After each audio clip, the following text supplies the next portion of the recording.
Здравствуйте, дорогие товарищи. Так, продолжаем занятия школы молодого коммуниста. Значит, мы начали изучать программу КПРФ. Прошлые занятия мы с вами рассмотрели, для чего нужны программы. Так, рассмотрели историю программ Коммунистической партии, начиная с манифеста Коммунистической партии. И, вот начали подошли к первому разделу. В преамбуле, программы говорится о том, что капитализм, вот Россия вернулась на рельсы капитализма, а это путь социального регресса, ведущий к национальной катастрофе, гибели нашей цивилизации. В общем-то, в конечном итоге так может быть вполне, потому что вы знаете, что сейчас обстановка очень напряженная, обостряется, и Запад, который ведет против России гибридную войну, он уже грозит ядерной войной, с подачи Зеленского, Украины и так далее. Так, еще что вот в преамбуле сказано, да? Вот. В преамбуле сказано, что несмотря на реставрацию капитализма в нашей стране, КПРФ выступает единственной политической организацией, последовательно отстаивающей права людей наемного труда и национально-государственные интересы. Наша, например, фракция в Государственной Думе, она постоянно ставит, предлагает законопроекты, программы, которыми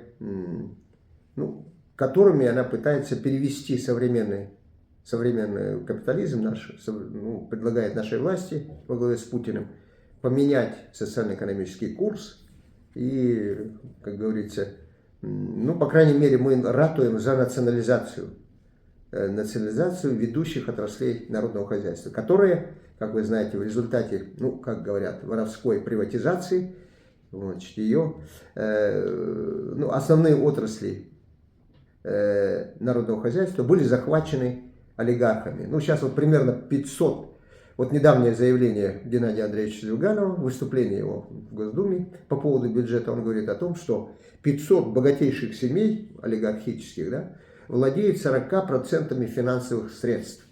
То есть, почти, можно сказать, половину богатства нашей страны, половину бюджета, почти такую же сумму, как бюджет, присваивают себе какие-то небольшая горстка вот этих богатейших семей.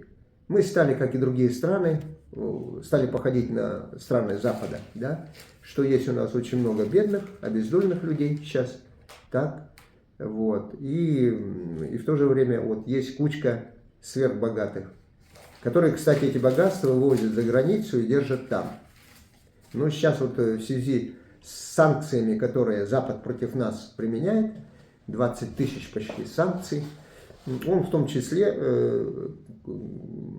арестовывает, блокирует, замораживает вот эти все активы, которые вывезли эти самые олигархи. Поэтому они сейчас думают, стоит ли вывозить за границу. Им же предлагал тот же Путин и другие, что вы вкладываете эти деньги в развитие нашей страны. Зачем вы возите за границу? И предлагал вернуть. Путин предлагал: верните капиталы, не будет вам никакое, наказания за это, и вложить эти капиталы в развитие страны. Поэтому стратегическая цель партии на данном этапе — построение в России обновленного социализма 21 века. Конечно, при анализе своих программных целей и задач, стратегии и тактики наша партия всегда исходит из анализа общественно-политической практики, руководствуется марксистско-ленинским учением и творчески его развивает, опирается на опыт и достижения отечественной, мировой науки и культуры. Это надо делать, потому что, вы знаете, особенно в последние годы мир очень резко стал меняться, в связи с обострением военного отношения.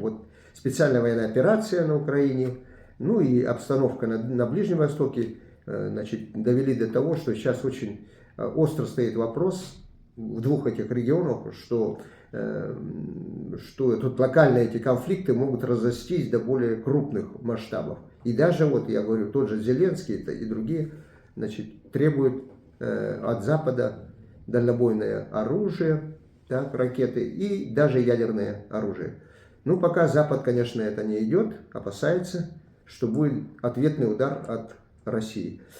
Так, первый раздел, который, значит, ну, мы, в общем-то, когда-то его рассматривали, но еще раз сейчас я пройдусь. Значит, первый раздел называется «Современный мир и Россия». Ну, вот здесь, в этом разделе, говорится о том, что российские коммунисты считают, что принципиальный спор между капитализмом и социализмом, под знаком которого прошло 20-е столетие, не завершен. Вот. Несмотря на временное отступление революционного движения, современная эпоха все равно представляет собой переход от капитализма к социализму. Но об этом говорили в свое время Маркс и Энгельс, о том, что придет такое время, когда, значит, капитализм будет уже вырастет, что называется, из своих рамок и будет загнивать. Ну, короче, он начнет в недрах капитализма, ну, так и получилось, зародилось новое движение, революционные движения, которые привели, ну, в нашей стране в частности, да, к победе Октябрьской революции, вот 107-ю годовщину, которую мы скоро будем отмечать. И это был первый прорыв, ну, как и предвидели классики, и вот осуществил Владимир Ильич Ленин, так, значит, произошел прорыв вот этой цепи капиталистических государств, в самом слабом звене, это в России, и в нашей стране, несмотря на то, что она была, ну, где-то 5-е место занимала там по общему объему промышленного производства, да, в 2013 году, но в целом-то она все равно представляла из себя достаточно слабое государство, такой, значит, ну, среднеразвитый капитализм развивался, да, ну, такой периферийного типа, как вот и сейчас, да, и очень слабое было сельское хозяйство. Ну, вот Столыпин сейчас вот фильм готовит, да, показать. Столыпин как раз, да, будучи премьером, он подготовил реформу, ну, прежде всего аграрную, там у него, конечно, комплекс был всяких реформ, но главное аграрную. Он хотел перевести российское крестьянство на фермерский путь. Ну, когда-то Ленин говорил, что вот после отмены крепостного права крестьянство в нашей стране, ну, или вообще наша страна стояла перед двумя путями. Один путь, ну, у нас крестьянская страна была, да, значит, один путь, говорил Ленин, мы можем пойти по прусскому пути, то есть с сохранением феодальных вот этих огромных владений и с обездоленным крестьянством, которое будет там арендовать или идти в батраки к этим самым феодалам, да, либо пойдем по американскому пути, а это фермерский путь, да, ну, когда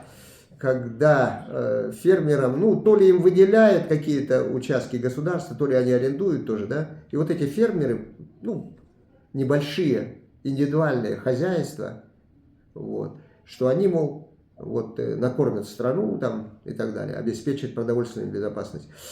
Ну, вы знаете, что у Столыпина эта реформа не осуществилась, ну, какие-то попытки были, ну, какие-то изменения произошли, но в целом он хотел, ну, главная его цель была, значит, ликвидировать крестьянскую общину и превратить крестьян в частников. Ну, а в России, вы знаете, с древнейших времен и вплоть до наших дней, можно сказать, да, вот такие коллективистские начала, общинные начала, они имеют огромную историю. И, значит, у нас, вот в отличие от Европы, Европа, она там преемница Римской, Западно-Римской империи, там от Западно-Римской империи к ним перешел индивидуализм, частная собственность и так далее, вот это вот. А Россия все-таки она преемница Восточной Римской империи, да, оттуда получила христианство. У нас все-таки преобладает коллективистский дух и так далее, да, вот этого частного собственнических начал, они не так сильно выражены. Ну, были, конечно, все равно капитализм навязывает, так, но в целом, значит, поэтому общину ему распустить не удалось. Только 25% крестьян, да, вышли из общины. Ну, это, прежде всего, конечно, кулаки, зажиточные крестьяне. И, говорят, значительная часть этих бедных крестьян вышла. Почему? Они просто не могли обрабатывать свои вот эти участки, клочки, и считали лучшим продать эти клочки тем же богатеям, а самим податься в города. Вот поэтому вот из этих 25% там 13 или более процентов это были бедные крестьяне даже. Ну, богатые выделились на всякие хутора, труба и так далее. Так, теперь Ну вот, далее говорится, да, в этом разделе, что капитализм, доминирующий сегодня на большей части земного шара, это такое общество, где материальное и духовное производство подчинено рыночным законам извлечения максимальной прибыли и накопления капитала. Все превращается в товар. Главной мерой отношения людей служат деньги. Капиталистический способ производства означает безудержную эксплуатацию человека и ресурсов природы, без учета губительных последствий для жизни будущих поколений и их среды обитания. Ну, об этом еще Маркс и Энгельс говорили, что действительно вот капитализм – это общество, которое такого золотого чистогана, да, но общество, в котором все превращается в товар. Все. Вот об этом они в манифесте писали очень хорошо даже, очень хорошо отметили. Вот. Далее, ну и, конечно, вот видите, тут далее говорится, что идет дальнейшая безудержная эксплуатация человека, сейчас более изощренными методами, интернет появился, то, все, роботизация, там, вот, искусственный интеллект, все это, казалось бы, должно было служить человечеству для того, чтобы облегчить свой труд, чтобы улучшить свою жизнь и так далее. Но капиталисты используют это все для получения прибыли, максимальной прибыли и накопления капитала. Вот у них цель остается той же. И вот насчет губительных последствий для нашей природы, да, потому что капитализм, он же в погоне за прибылью, он не останавливается ни перед всякими какими законами и прочее, да. Вот капиталисты живут, в принципе, одним днем, ну, как бы, они не думают о будущем там, даже своих детей, внуков и так далее, да. Вот они очень хищнически, значит, отрабатывают и вообще вот извлекают все природные ресурсы, и при этом нанося очень серьезный экологический ущерб ей. И не зря сейчас вот всякие зеленые и так далее бьют тревогу, потому что значит, планета в значительной мере в экологическом плане попала тоже в очень сложное положение. Замусорили, значит, изуродовали не только земную сушу, но уже и мировой океан в значительной мере тоже, значит, замусорен всякими пластиком и так далее. Далее говорится, что вот в этом разделе подтверждается ленинское учение об империализме как высшей и последней стадии капитализма. Так, процесс концентрации капитала привел в начале 20 века к образованию крупных монополистических союзов. Произошло слияние банковского капитала с промышленным, обостряющаяся борьба за передел рынков вызвала две мировые войны с огромными человеческими жертвами, множество локальных вооруженных конфликтов. Ну, вот видите, Ленин был прав в том плане, что действительно сейчас вообще к глобализму подошли, да, к глобальному монополизму. А в начале века, ну, это были первые шаги вот таких крупных монополистических союзов, которые тоже начинали делить основные рынки сбыта, рынки сырья, рынки приложения капитала. Вот этот дележ между собой всех этих, значит, ну, вот этих категорий капитализма, да, он привел к двум мировым войнам. Обе мировые войны, ну, там, в принципе, и в Первой и во Второй мировой войны, они начались как схватка двух капиталистических союзов. Антанта и Троицкий союз, там, или Четверной, да. И во Второй мировой войне тоже. Сначала вот немецко-японская группа, да, хищников, агрессоров, а с другой стороны англоамериканцы, французы и так далее, которые защищали свои колониальные владения. То есть вот шла борьба за передел мира. И при этом капиталисты, они же развязали обе войны, да, они совершенно не думали о людях. В Первой мировой войне более 10 миллионов убитых только, и очень масса большая пострадавших. Во Второй мировой войне, ну, есть разные цифры, 60, уже 70, говорят, миллионов пострадало, убито было только, погибло, да, вот. И масса, конечно, пострадавших и так далее. Вот 80 лет будем на будущий год отмечать Великой Победе, а последствия войны, они до сих пор сказываются. В те же демографические волны там, да и в определенной мере, вы знаете, Советскому Союзу пришлось восстанавливать страну дважды. После Первой мировой войны и гражданской, и после, как говорится, Второй мировой войны. Поэтому последствия этих войн для нашей страны были очень тяжелыми. Так, Далее говорится, во второй половине 20 века, обогатившись за счет хищнической эксплуатации ресурсов планеты, финансовых спекуляций, войн и новых изощренных методов колонизации, группа развитых капиталистических стран, так называемый «золотой миллиард», вступила в период, именуемый потребительским обществом. Здесь потребление из естественной функции человека превращается в священную цель, от ревностного следования которой зависит социальный статус индивида. По сути дела, это сверхэксплуатация и расширение рынка посредством навязчивой рекламы и других методов психологического давления. Вот. Ну, тут что можно вот к этому абзацу добавить, да? Что действительно, ну, я еще забыл сказать, что помимо двух мировых войн, по-моему, в период капитализма только, существования капитализма, если я не ошибаюсь, произошло более 500 локальных конфликтов. Вот и сейчас вы знаете, вот на Украине это тоже локальный считается конфликт, Ближний Восток, ну и другие, вы знаете. Вот. А может быть 500 этих локальных, это вообще приходится на 20 и 21 век. Так? Вот. Когда империализм вошел в высшую и последнюю стадию. Потому что вот на этой стадии он обостряет отношения, усиливает свою агрессивность и так далее. Далее вот что тут сказано. Да, вот за счет грабежа, кстати, я должен добавить, что Запад грабил колонии примерно несколько столетий, начиная с 15-го, ну почти с 16 века будем считать.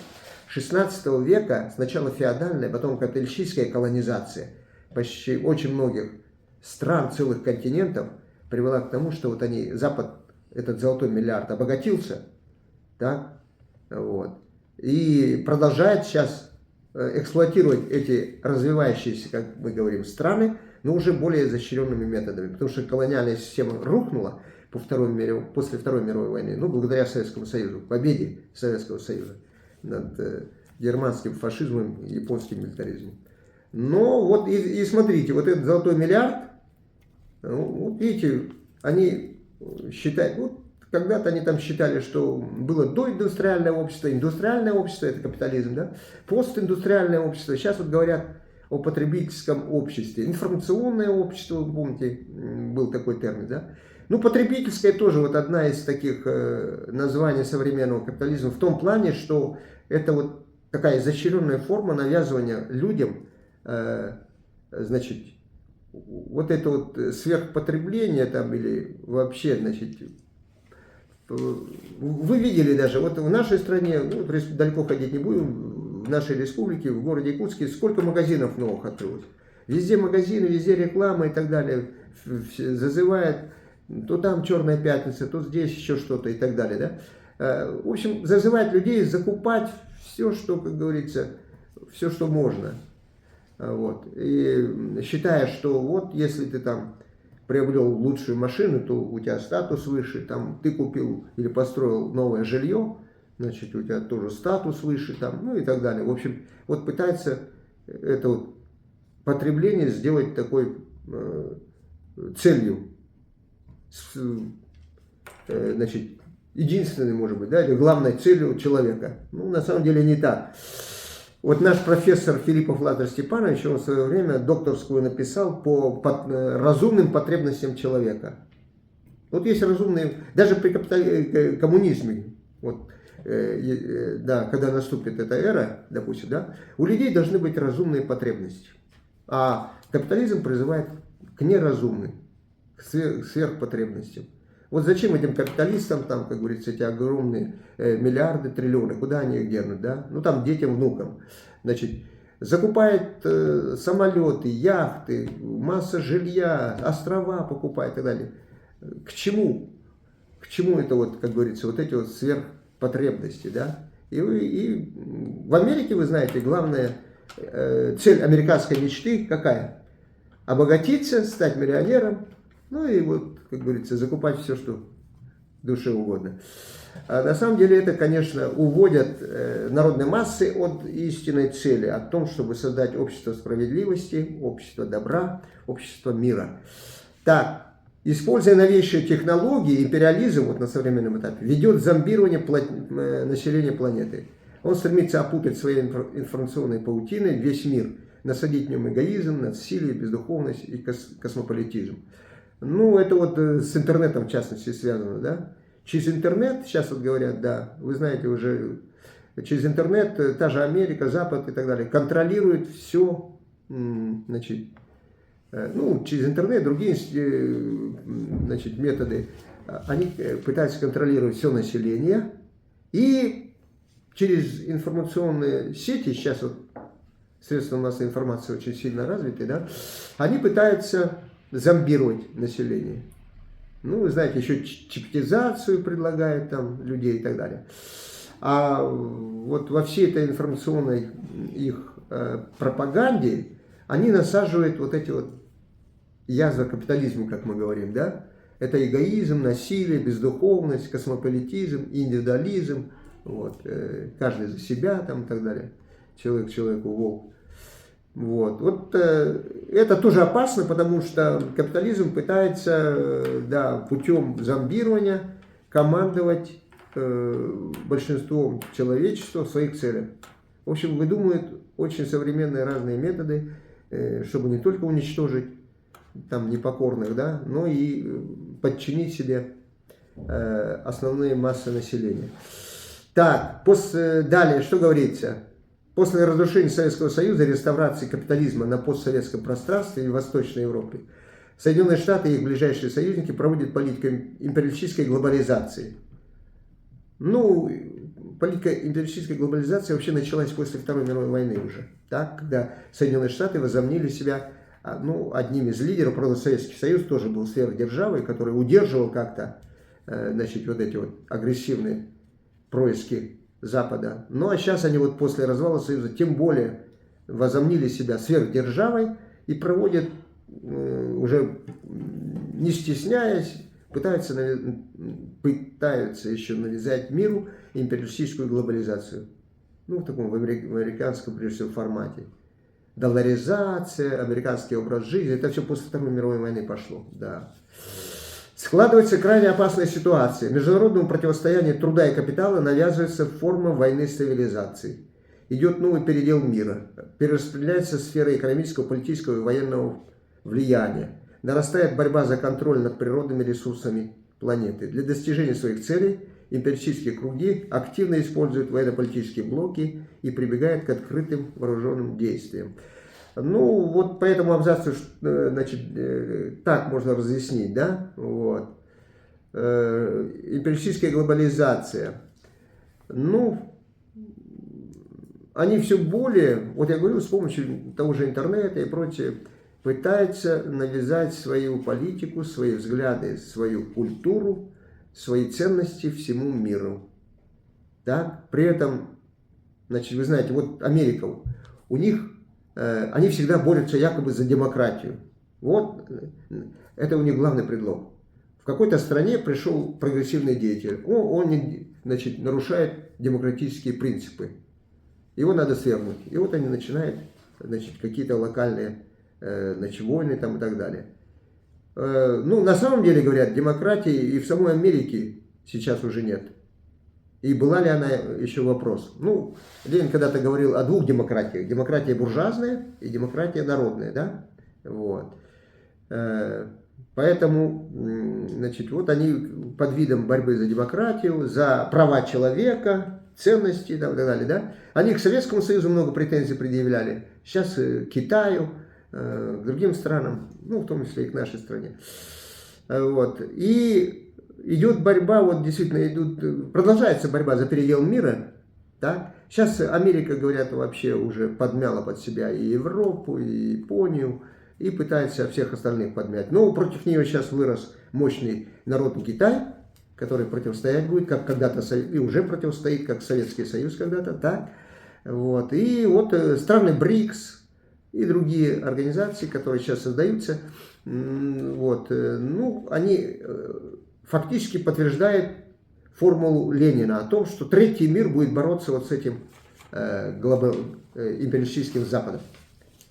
Ну и в конце концов должны одержать верх. А вот борьба за природными ресурсами, ну вы знаете, природные ресурсы планеты очень сильно исчерпаны уже Западом. Он же хищнический. Капитализм высасывал все природные ресурсы из нашей планеты. Поэтому они зарятся на нашу страну. У нас 30% природных ресурсов планеты, они в значительной мере еще не исчерпаны, так? Вот, в том числе в Якутии. Поэтому вот Запад алчно смотрит на эти богатства и стремится уничтожить нашу страну. Ну, вот видите, в какой-то мере Запад расшатал и привел к распаду СССР на 15 республик, да? И в таком же духе они пытались Россию раскачивать, ну и будут питаться с тем, чтобы как-то расколоть страну на несколько частей и потом с этими малыми частями захватить их, захватить природные ресурсы. Так, и для этого, конечно, у них военные блоки. Военные блоки они создали, начиная с НАТО, для борьбы с Советским Союзом, конечно, да, под таким ложным лозунгом, что Советский Союз навязывает свою коммунистическую идеологию, что он пытается вот свой, как они считали, тоталитарный режим, там, и так далее, навязать всей Европе и всему миру. Ну, под этим видом, а у них, мол, демократия, а у нас тоталитаризм.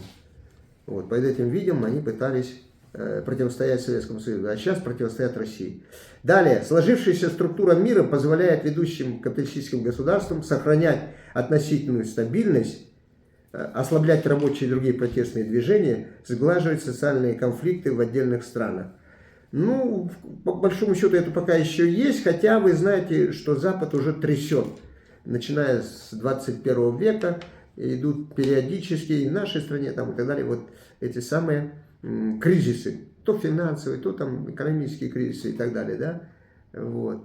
И стабильность относительная, как правильно сказано, потому что, ну да, сейчас как бы меньше стало вроде бы, вот скажем, после войны, в период Советского Союза, и даже в первые годы постсоветского Союза, постсоветской истории, да, на Западе очень часто, значит, в Европе и так далее массовые движения были, ну, конечно, в основном за экономические права. Сейчас как-то немножко меньше, ну, не знаю, может быть из-за того, что вот сейчас навязали вот эту вот идею, что Россия пытается захватить Украину, потом Европу, в общем, все как пытаются сплотить всех под видом защиты от агрессора России. Но социальное движение никуда не денешь, противостояние между трудом и капиталом. И вы знаете, все равно в той же Франции очень часто, ну и в других странах, все-таки народные массы выходят на борьбу за свои интересы. Дальше. Однако, обеспечив высокий уровень потребления для небольшой группы стран, капитализм одновременно выводит человечество на новый виток противоречий, существенно обостряя все глобальные проблемы. Дальнейшее сохранение капитализма, как господствующей на планете системы, грозит катастрофой. Даже самые ярые его сторонники признают, что развитие производства присущими капитализму хищническими методами ведет к быстрому исчерпанию важнейших природных ресурсов. Углубляется мировой экономический кризис, капитализм подрывает жизнь людей локальными войнами и постоянной угрозой их перерастания в новую мировую войну, перекройкой государственных границ, техногенными катастрофами, культурным и духовным упадком. Свободный обмен информацией также несовместим с современным рынком. Ну вот тут видите, да, главный тезис тут, что дальнейшее сохранение капитализма грозит катастрофой.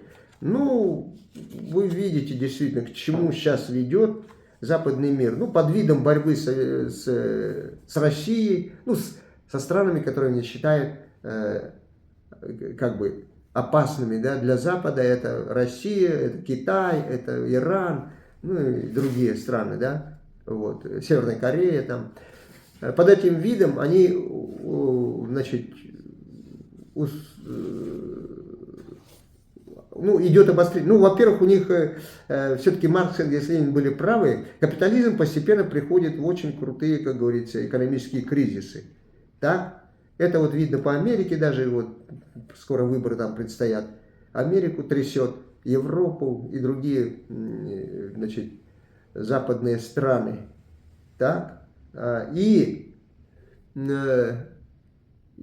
вот ухудшение положения в этом золотом миллиарде, оно ведет к обострению, к агрессивности этого миллиарда. И вот вы знаете, вот тот же Израиль на Ближнем Востоке, там, да, сейчас это Украина не успокаивается тоже. Ну, наша страна неоднократно предлагала мирные переговоры, но, значит, Украина и Запад пока отвергают. Ну, деваться им будет некуда, они пойдут все-таки. Но вот я говорю, вот это вот наше время, в котором мы живем, 20 век, 21 век, это идет борьба между новым коммунистической формацией и капитализмом. Поэтому спокойной жизни у нас не будет. Вот, и, значит, мы должны будем... А в нашей стране, ну, все-таки должны, если мы вернем советскую власть, социалистические идеалы и так далее, вместе с Китаем мы будем очень мощный тандем. Ну, и сейчас, конечно, в военном плане, экономическом мы являемся союзниками с Китаем, но все-таки две разных системы, да? В Китае социалистическая система, а у нас капиталистическая. Так, теперь, так.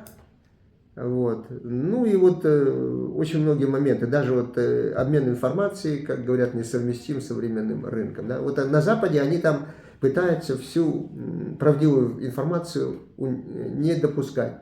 Дают только свою информацию, свою интерпретацию событий на Украине, на Ближнем Востоке, где угодно. Вот. Хотя, вот скажем, наша страна там через разные каналы пытается донести до них более объективную картину. Так, капитализм сам создает предпосылки для установления более совершенного общественного строя. Главная материальная основа неизбежного наступления социализма состоит в обобществлении производства. Движущей силой этого процесса был и остается человек труда, рабочий класс.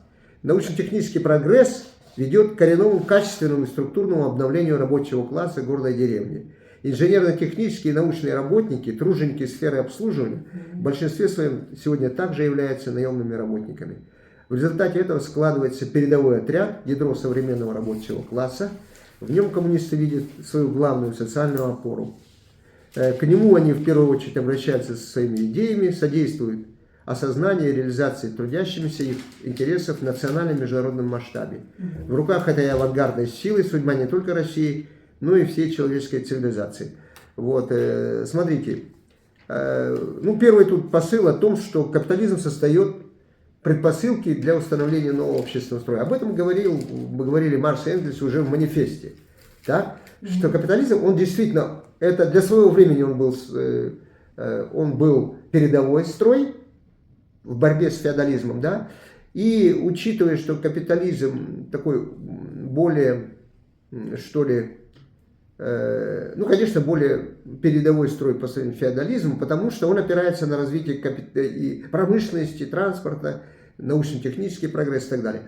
Но капитализм, конечно, все делает в своих интересах, и тем не менее, вот именно капитализм создал мировые торговые пути, капитализм объединил все страны, так, сейчас вот научно-технический прогресс привел к интернету и прочее, да, весь мир сейчас фактически объединен в информационном плане, да, вот, и фактически вот тогда уже Маркс и Энгельс говорили, что дело за малым.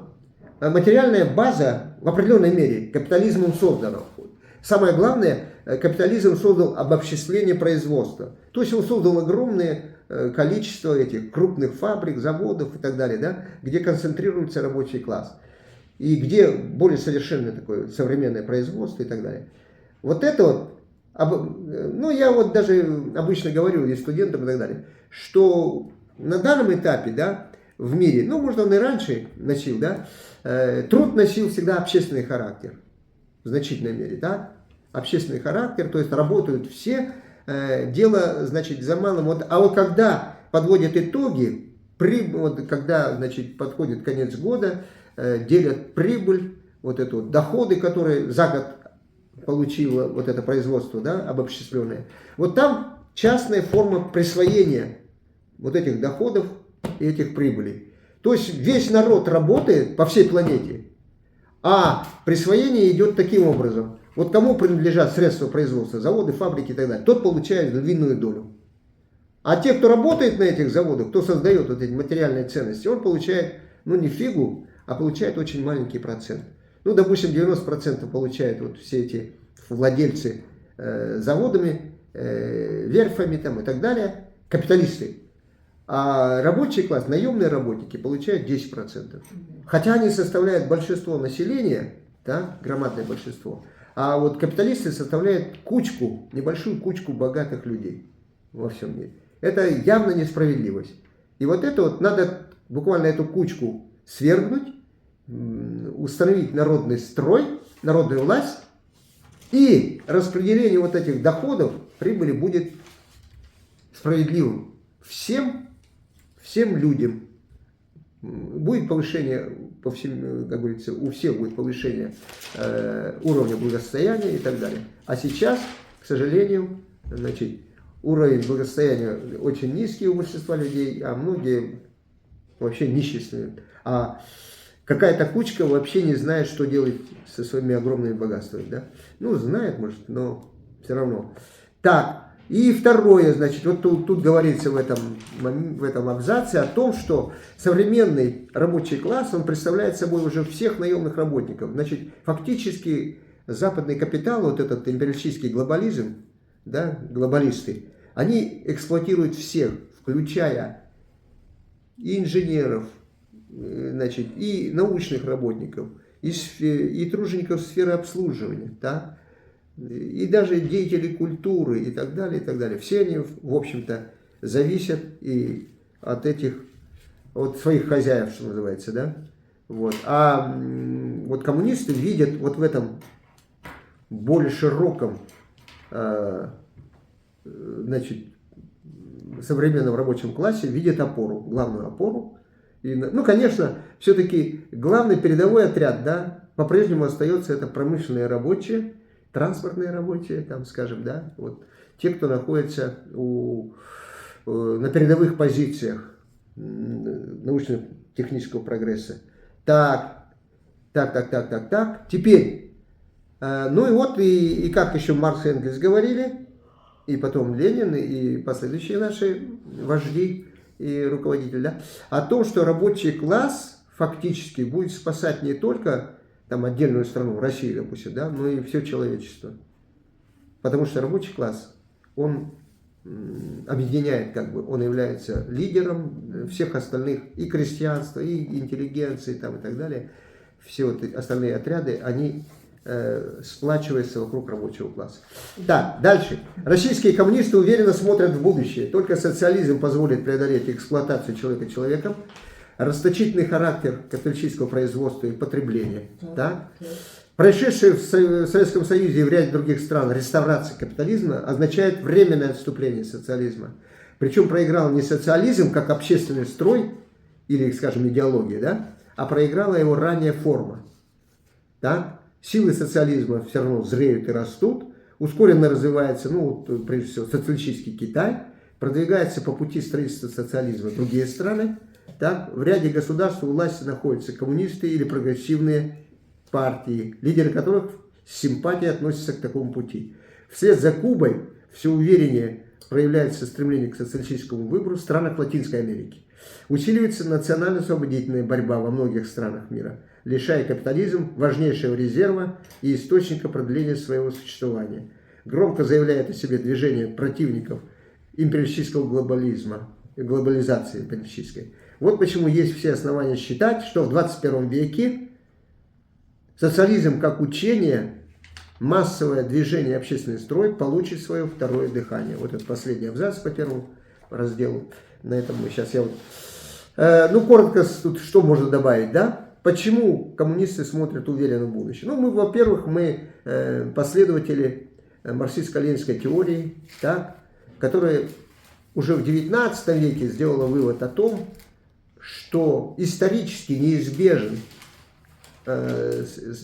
смена капитализма новой формации коммунизма. Это произойдет даже, значит, невзирая на желание, нежелание людей и так далее. Да, это вот вообще-то фактически чуть объективно к этому подведут. Нет, люди играют все равно, от людей многое зависит. Люди в конечном итоге решают судьбу каждой страны и человечества в целом. Но вот значительный материальный базис, он уже подвел к тому, что сейчас очень обобщенное производство, очень вы знаете, сейчас очень современное передовое производство. Вот. Ну, конечно, оно, к сожалению, больше используется в это самое, военных целях. Да, но, значит, вот тот же интернет, тот же искусственный интеллект, та же роботизация и так далее, если она будет использоваться, значит, коммунистами, значит, вот Китай, почему Китай так быстро развивается? Потому что в Китае коммунистическая партия, значит, вот передовые слои рабочего класса и так далее, они, значит, ну, вообще рабочий класс, они стоят на страже интересов всего китайского общества. Так? И используют интернет, там, вот всю эту роботизацию, искусственный интеллект и так далее в интересах всего народа. Поэтому у них очень быстро растет и производство, и транспорт, и, значит, и другие сферы. И самое главное, растет уровень жизни. Причем растет у всех, а не как в капиталистических странах. Одни очень богатые, другие нищие. Вот такого разрыва в Китае и других социалистических странах нет. Я тут должен еще сказать, да, о известном диссиденте, ну, философе, социологе, да, Александре Зиновьеве. Вот Зиновьев в свое время боролся против советской власти, так, вот, выступал против Сталина, сталинизма и так далее. А потом, вот с годами, он долгое время жил на Западе его тоже, в общем-то, неплохо принимали, ну, имеется в виду, что его идеи и так далее, да, ну, когда он выступал против советской власти, там, конечно, его поддерживали. А потом он осознал, вот я вот в интернете буквально вчера наткнулся, да, что вот Александр Зиновьев в период перестройки, вот он вернувшись на родину, он, значит, на 180 градусов поменял свои взгляды и заявил, что Советский Союз, действительно, это вершина человеческой цивилизации была, так, ну, по крайней мере, нашей истории нашей страны, и что такие вожди, как Ленин и Сталин, это вожди на все времена, вот, которые действительно совершили невероятные, значит, ну, провели невероятные, значит, действия, и которые привели к невероятным результатам. Так, очень. И что наша страна, Зиновьев, да, в отличие от Запада, это была страна все-таки действительно равных возможностей, справедливости, добра, мира, вот, дружбы народов. И как бы там ни говорили, конечно, у Советского Союза, как ранее, это ранее была форма социализма, много было всяких недоработок, были определенные, конечно, проблемы. Вот. Но в целом Зиновьев пришел к выводу, что это Советский Союз, его руководители и так далее, это была вершина человеческой цивилизации для своего времени. Ну, сейчас вот мы... И вот заканчивается этот раздел таким оптимистическим выводом, что в 21 веке социализм получит второе дыхание. Ну, будем, да, и это точно, потому что тот же Китай, те же социалистические страны показывают пример. Вот в отличие от Запада, который сейчас трясет, там, они еще, конечно, богаты, у них там еще много возможностей всяких, да, капитализм изворачивается из всяких кризисов, но у них эти кризисы не прекратятся, и они постепенно будут сдавать позиции, народ все более будет недоволен, в самой Америке, в Европе, своими правительствами и так далее, да. А в Китае, Вьетнаме, в Северной Корее, на Кубе и так далее, там все будет идти, как говорится, без особых потрясений, к лучшей жизни и, как говорится, к лучшему миру. Так что на этом вот первый раздел мы заканчиваем, он не очень большой. Ну, мы немножко тут, вот, мои слушатели, мы с ними этот раздел, можно сказать, вторично прошли. Ну, для слушателей, вот, которые меня слушают, значит, в онлайн, значит, этот раздел вот мы еще раз прошли.